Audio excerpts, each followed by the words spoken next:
Hey guys, Sean here. Welcome to the F1 Word and to a rundown of 3 F1 news stories that have caught my eye over the last week.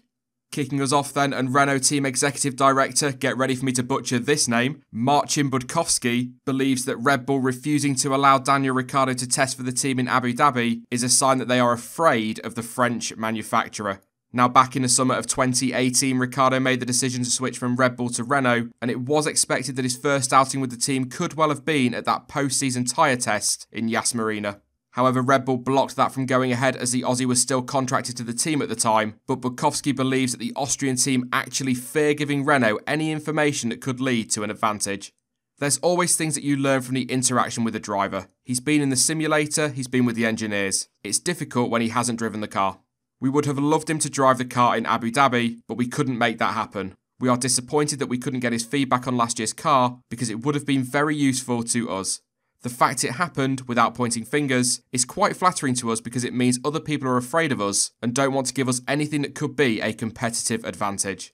He is a race winner, he is bringing us an experience that we don't have in the team today. He has been working with the top team for a number of years, so he will bring us some understanding in terms of direction and development of the car, of the setup of the car, which is useful learning for us. I tried to add my opinion to the end of these stories, but I'm not really sure what to say on this one. I don't believe for a second that Red Bull fear Renault at all, perhaps I'm wrong. But they did do the same with Sebastian Vettel when he was due to move to Ferrari, so clearly their policy is to not let drivers test for their new teams whilst they're still under contract. And as much as I would have loved to have seen Danny Ric testing in Abu Dhabi in Renault colours, I don't really see it as that big of a deal, frankly. As I've just said, it's not like it's a one-off from Red Bull.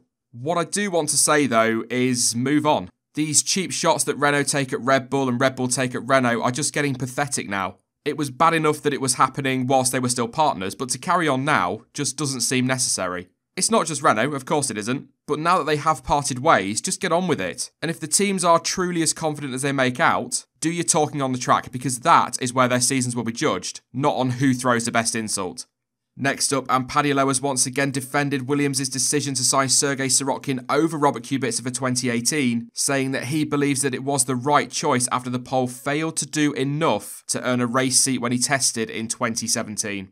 It was a controversial decision at the time, and the team have always maintained that they did make the decision based on all the data they had gathered rather than any financial gain. And Lowe, who also adds that Kubica's 2018 FP1 performances are the reason they chose him to partner George Russell, has felt the need to continue to defend the decision they made a year ago. It's never that easy to choose drivers on a technical basis, and actually, if you look in the past, very often they weren't picked on a technical basis. Team principals just sort of put a finger in the air and decided they liked the look of somebody and then gave them a job. So we went through a pretty careful process last year, and from that picked Sergey. I believe that was the right choice, but within that process I don't think Robert was able to show his best. I think 12 months later we've been able to get to know him better and see what he can contribute and how he can perform. So that also supported the decision that we made. Even as we've done it, the amount of data is quite limited. I think, like many things in life, you do the best for the data you have, and then you make a decision and see how it works. I'm afraid I'm extremely sceptical about this one. Whilst I don't doubt for a second that Williams will have taken data and times into account when picking a driver last year, I do find it odd that when Sirotkin had more backing than Kubica, Sergey was apparently the better choice, but when Kubica had more backing than Sirotkin, Robert was apparently the better choice. Maybe that's just a coincidence, but it's a pretty big one. Williams make no secret of the fact that they struggle financially, and I think it would be refreshing if they just said, yeah, we've picked him because he is a good driver, but also he brings us a lot of money. And before anybody jumps on me for that one, yes, I know that will never happen.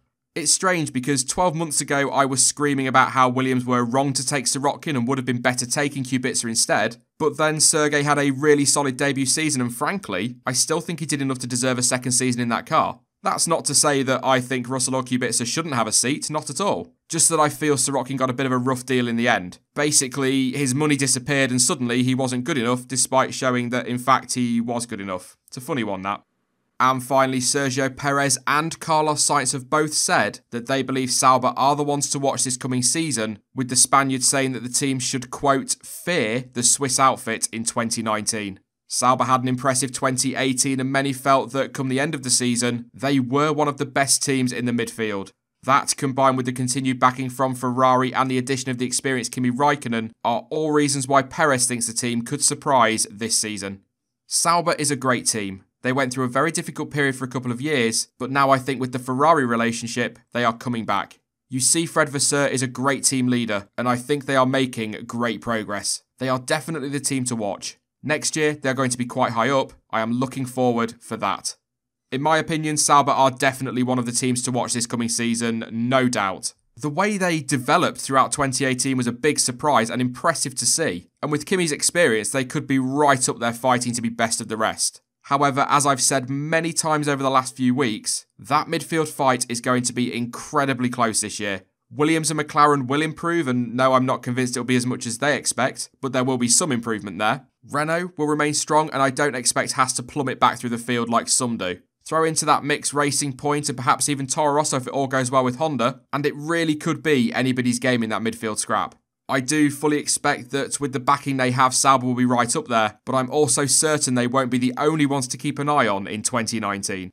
That is it for this week's rundown then, and in the comments section down below, let me know your thoughts on any of the stories featured in this video. Do you think Red Bull really do fear Renault? What do you think about what Paddy Lowe had to say? And who is your team to watch in 2019?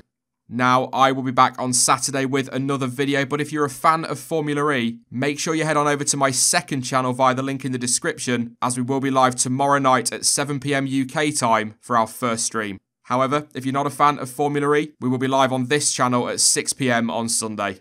In the meantime, though, you can follow me over on social media. Links to Twitter, Instagram, Facebook, and to Discord are all in the description down below. But as ever, thank you for watching. I've been Sean, this has been the F1 Word, and until next time, goodbye.